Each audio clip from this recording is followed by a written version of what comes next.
করি ভালো হবেন, আমিও ভালো আছি। এই যে চান টান হয়ে গেছে, সব কমপ্লিট কাজ। এইবারে আমি আলু ভাজা বানাচ্ছি। ঠিক ঠিক একটু হলুদটা আগে দিয়ে দেবো, এমনি 1 চিমটে দিয়ে দিলে তেল ছিটে পড়বে না। আলু যখনই ছাড়বো তেল ছিটে পড়বে না। এই যে পেঁয়াজটা পেঁয়াজি বানাবো, এই আলুটা দিয়ে দিলাম, এই আলু দিয়ে দিলাম। এইবারে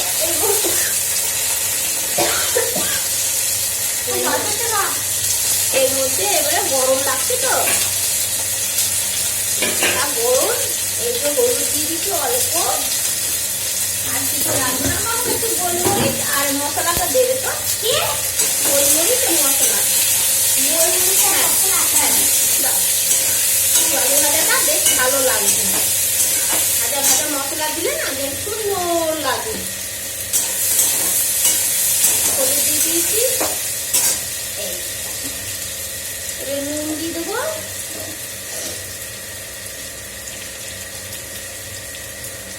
আলু ভাজা তো সবাই করতে পারে, তা নয়।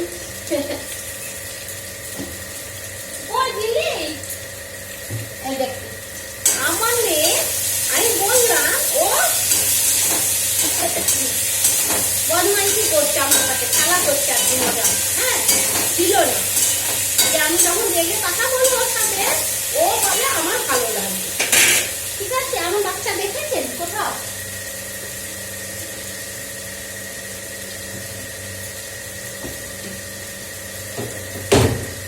এই যে এমন বাচ্চা দেখেছেন? হ্যাঁ, ওকে বকাবকি করলে ওর ভালো লাগে, মনে হয় ও আদর খায়। এই হচ্ছে।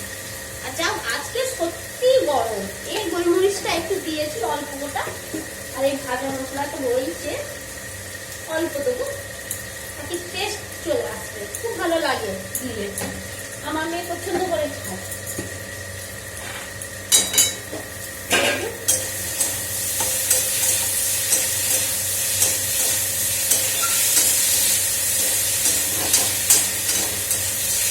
মুড়ির সাথে খাবে, আর ভাত করবো না, কেন ভাত খেতে চাই না।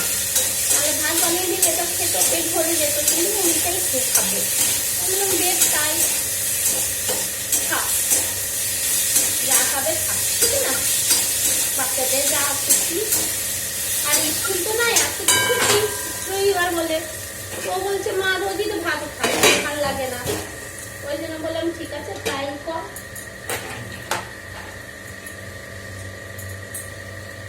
এই যে বেশ টাটা রাখছি, সবাই ভালো থাকবেন, সুস্থ থাকবেন।